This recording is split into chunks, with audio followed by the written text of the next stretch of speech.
রহমতের নবী চোখের পানি ছেড়ে কইরে সালাবা কালেমায়ে শাহাদাত পড়, আজরাইল এসে হাজির,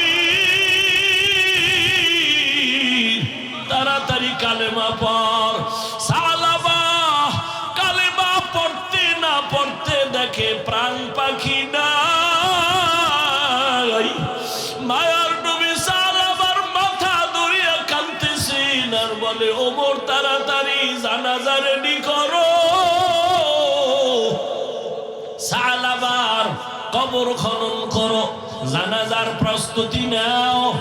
ওমর সাহাবায়ে কেরাম সবাই রেডি, গোসলের ব্যবস্থা করো। কাফন পরানো হলো, গোসল করানো হলো। রহমতের নবী কয়, সালাবার খাটিয়া আমি মুহাম্মদের কাঁধে দাও, আমি সালাবার খাটিয়া কাঁধে নিয়ে যাব।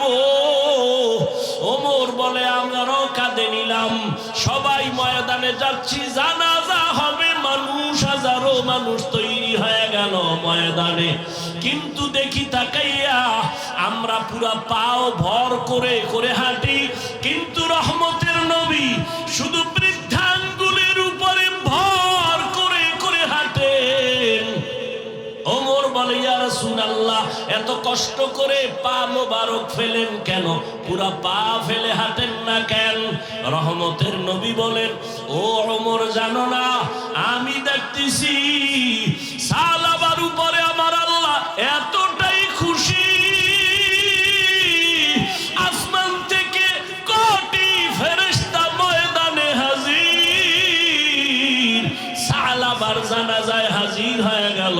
জানাজার পড়ার জন্য ফেরেশতারা এই পরিমাণ মাঠে আসে, আমি কদম দেওয়ার মতো জায়গা পাই না। আমি সালাবার জানাজার ইমামতি করব।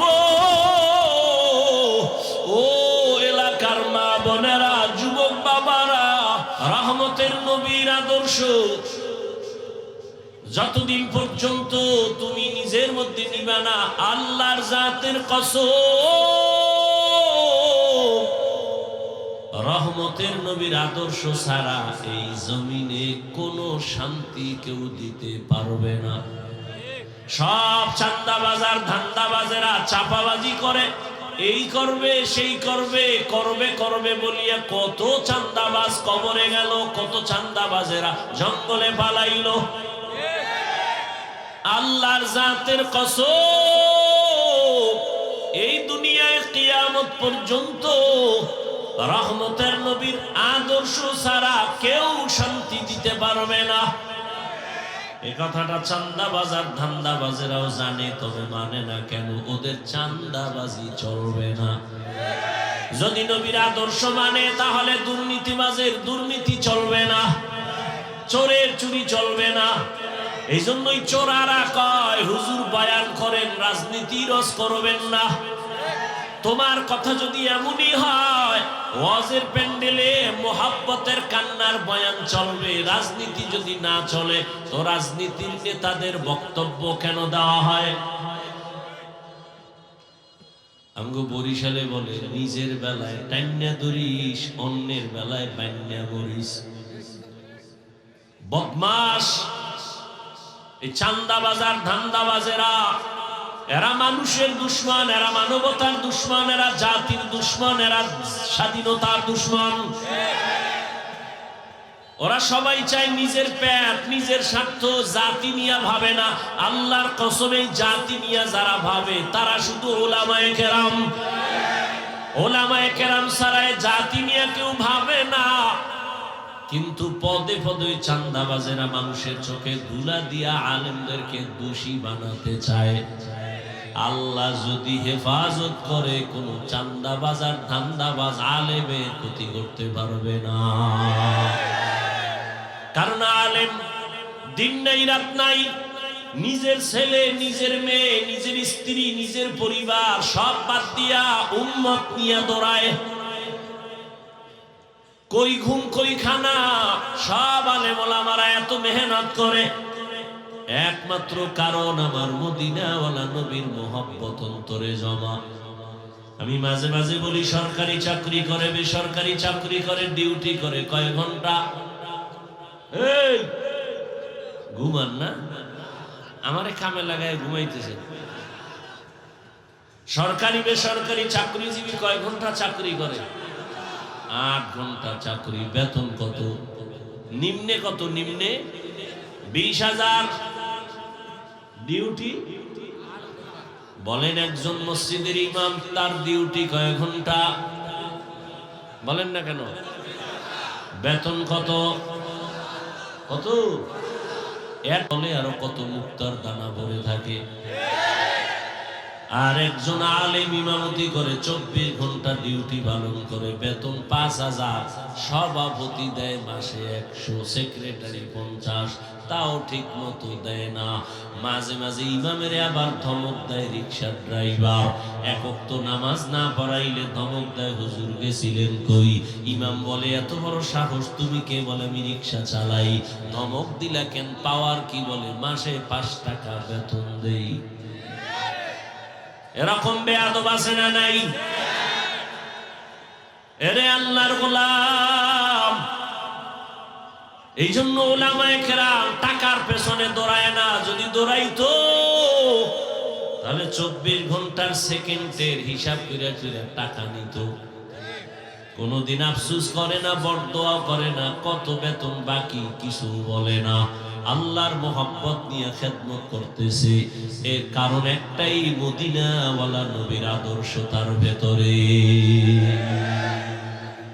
রহমতের নবী মক্কার জমিনে আসলেন এমন এক জায়গা, যে মানুষগুলো পৃথিবীর ইতিহাসে জাহেল, বড় চরিত্রহীন। এমন এক জায়গা মক্কার জমিনের মানুষ।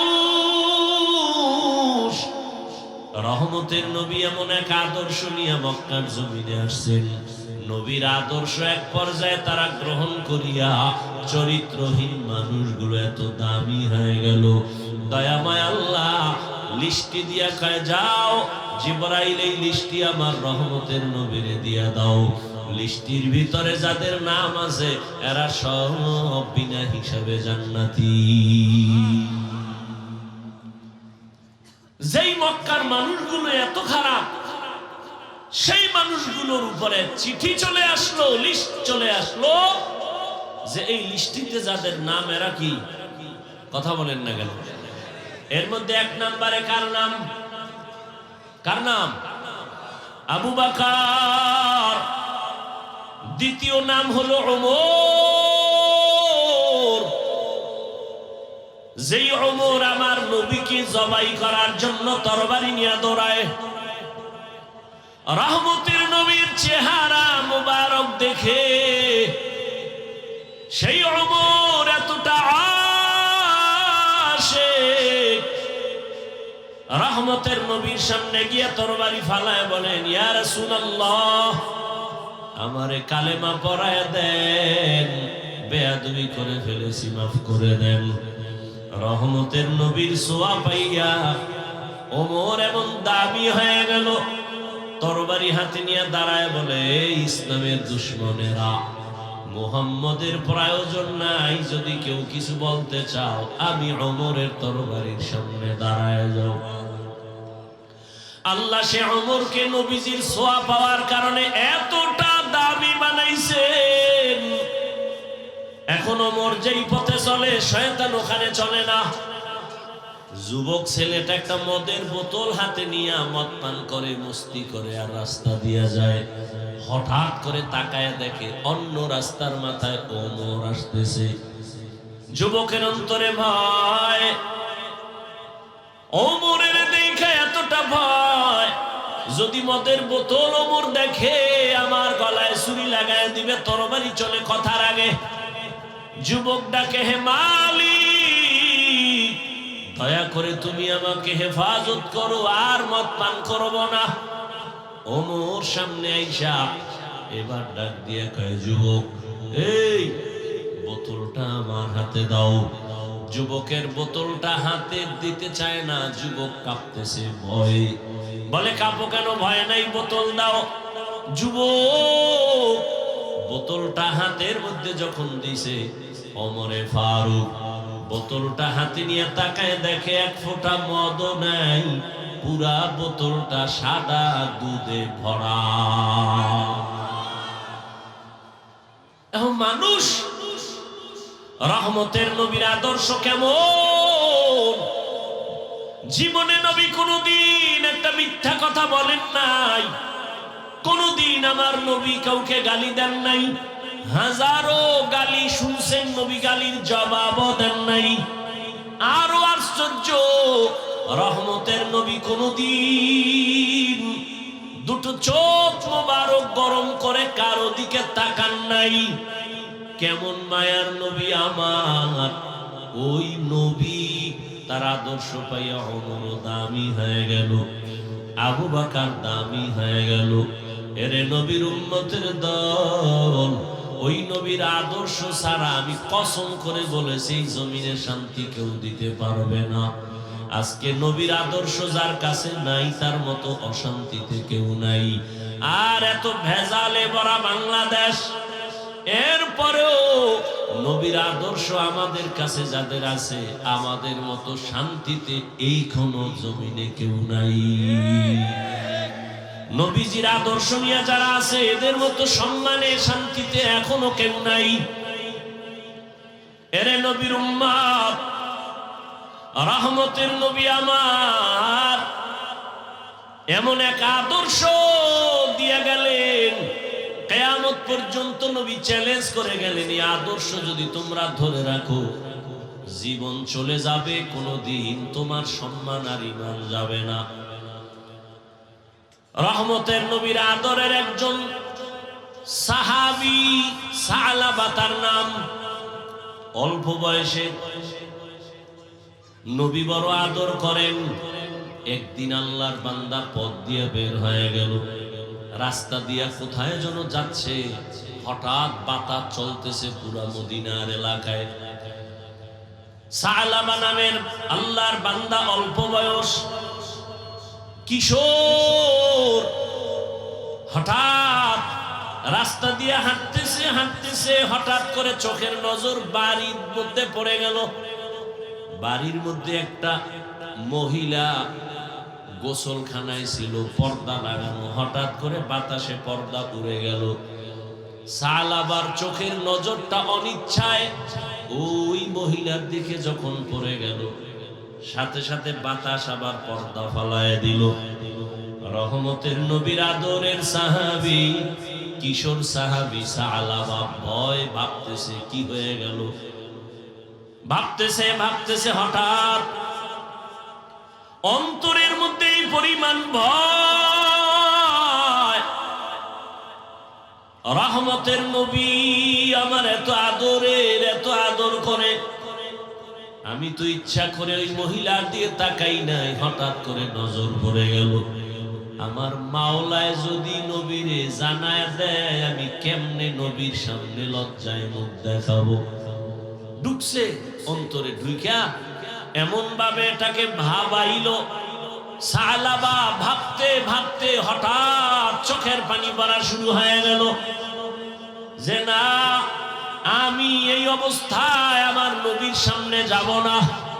যদি আল্লাহ জিব্রাইলের দিয়া জানায় দেয়, ও জিব্রাইল নবীরে জানায় দাও সালাবা বেগানার দিকে নজর দিয়েছে, নবী এত আদর করেন, আমি সেই নবীর সামনে কেমনে দাঁড়াবো। কিশোর সাহাবী সিদ্ধান্ত নিল, আমি আর নবীর সামনে যাব না।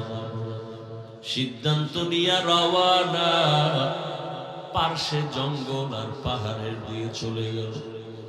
পাহাড়ে যাইয়া ওই সালাবা কিশোর সাহাবী কান্না করে, কান্না এত কান্না, একদিন দুই দিন তিন দিন চলে গেল। সালাবা পাহাড়ের চূড়ায় গিয়া কাঁদে, ও দয়ার মালিক,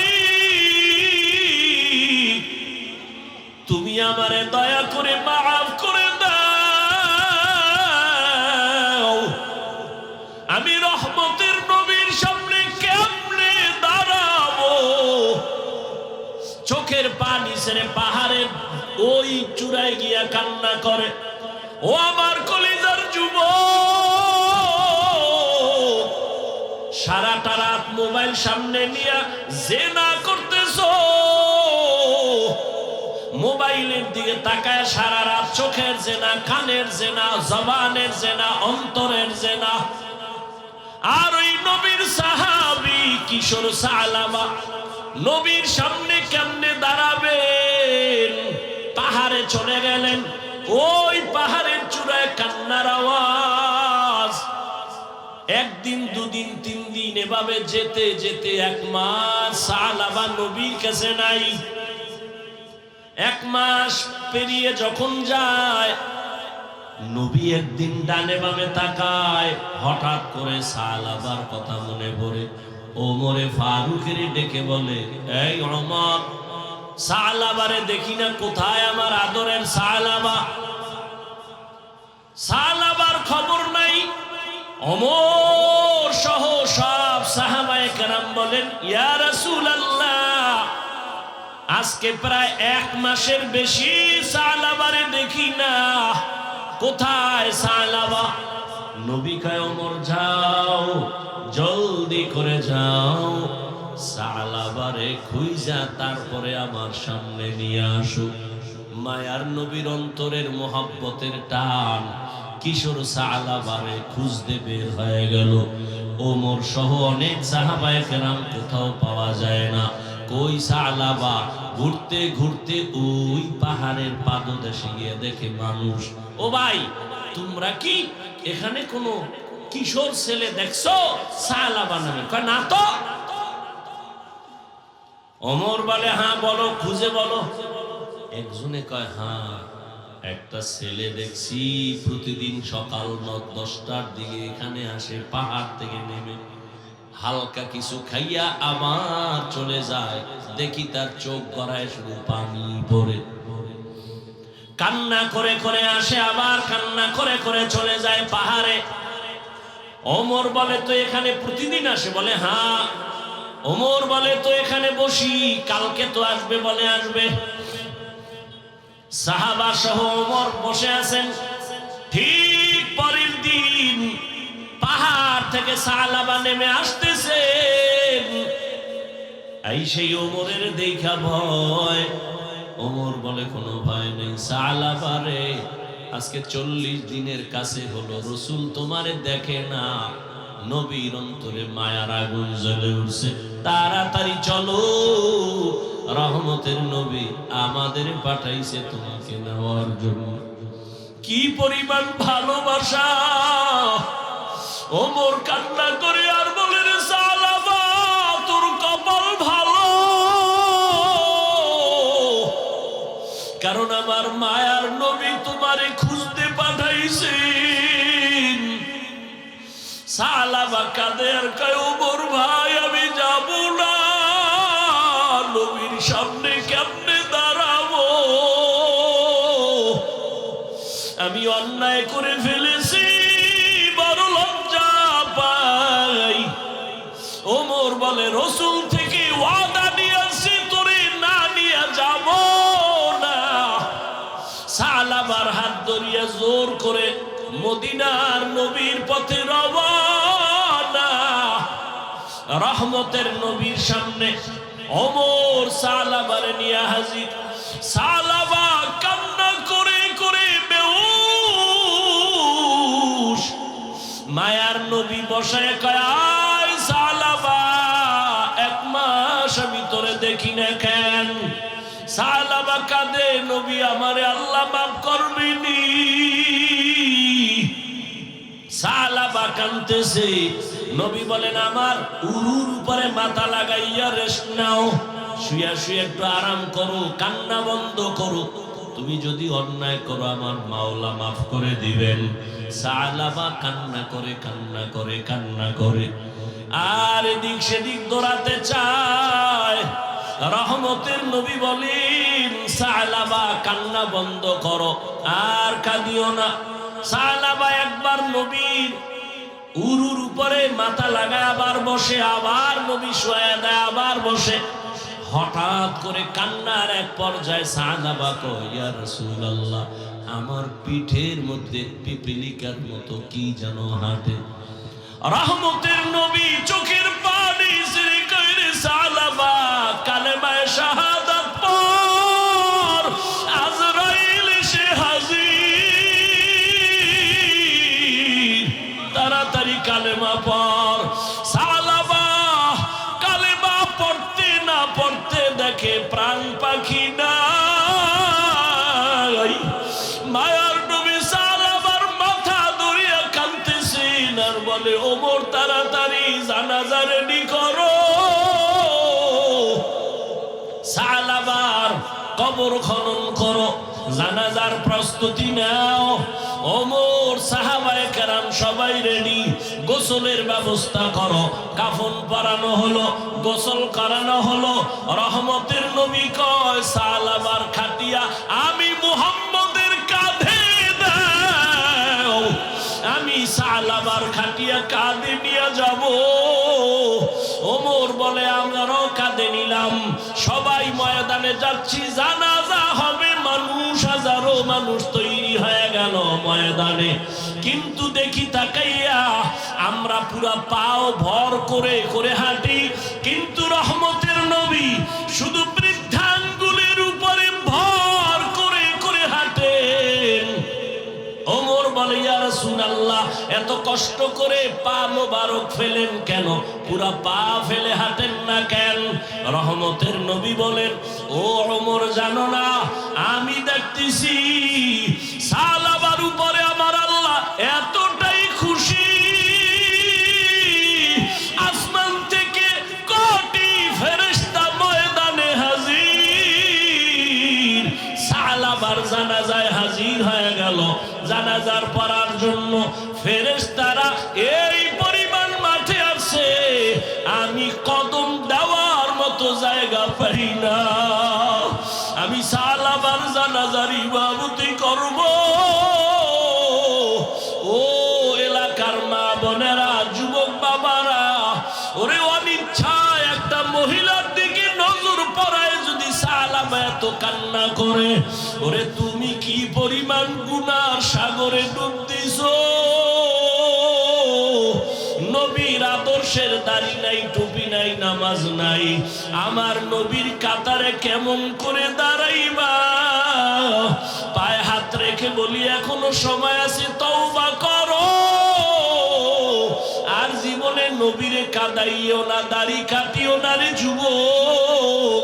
আমার নবীর আদর্শের মালা গলায় লাগাও, ওলামায়ে কেরামের পরামর্শ নিয়ে জীবন চালাও। আর দাড়ি কাটিও না, নামাজ ছাড়িও না। তোমার মতো কত জেনারেল সন্তানেরা জেনারেল লাইনে থাকিও চাকরি করে, ব্যবসা করে, নামাজ ছাড়ে না, বেপরদায় চলে না। তুমি কেন পারবা না? আল্লাহর কাছে তওবার নিয়ত করো, মরিয়া গেলে যাব, আর কোনোদিন দাড়ি কাটবো না, নবীর বিরুদ্ধে যাব না, নামাজ ছাড়বো না, মা বাবার সাথে বেয়াদবি করব না, নবীর তরিকা মেনে উলামায়ে কেরামের পরামর্শ নিয়ে চলবো। তওবা করার যদি নিয়ত হয়, খাঁটি তওবার নিয়ত যাদের আছে, দুটো হাত আমার আল্লাহকে দেখায় দাও। আয় আল্লাহ, হাতগুলো কবুল করে নেন, তওবা কবুল করে নেন।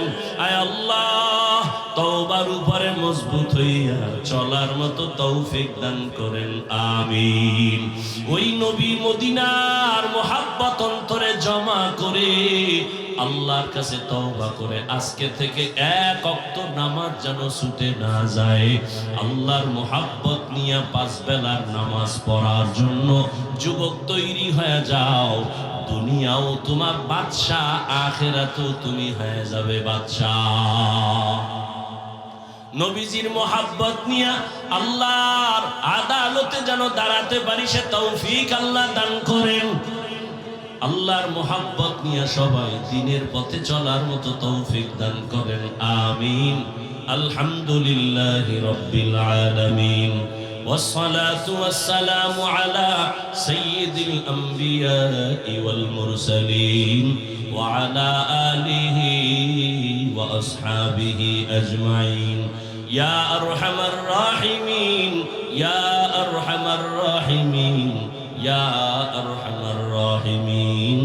রব্বিরহামহুমা কামা রব্বায়ানি সগীরা আল্লাহুম্মা ইন্নাকা আফুউন কারীম তুহিব্বুল আফওয়া ফা'ফু আন্না اللهم إنا نسألك رضاك والجنة ونعوذ بك من سخطك والنار اللهم بارك لنا في رجب وشعبان وبلغنا رمضان উদয়ার মালিক এই মদিনাতুল উলুম আশরাফিয়া জামিয়াকে কবুল করে নেন আজকের ময়দানে আপনার গোলামরা হাজির নবীজির মুহাব্বতের আশিকরা হাজির ওলামায়ে কেরাম মুরব্বি হাজী সাহেব যুবক ছাত্র ভাই মা বোনেরা সবাইকে কবুল করে নেন আয় আল্লাহ জীবনের গুনাহ মাফ করে দেন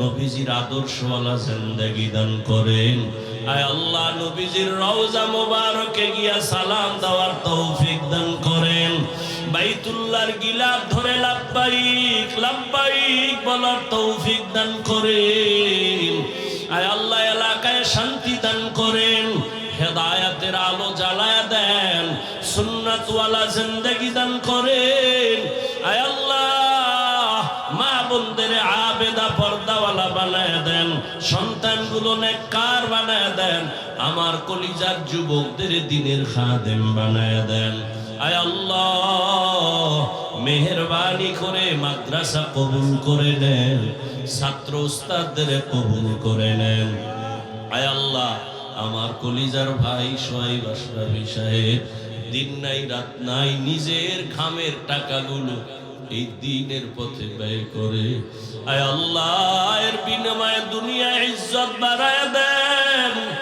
আখিরাতে মুক্তির ফয়সালা করে দেন আয় আল্লাহ খেদমতের জন্য কবুল করে নেন।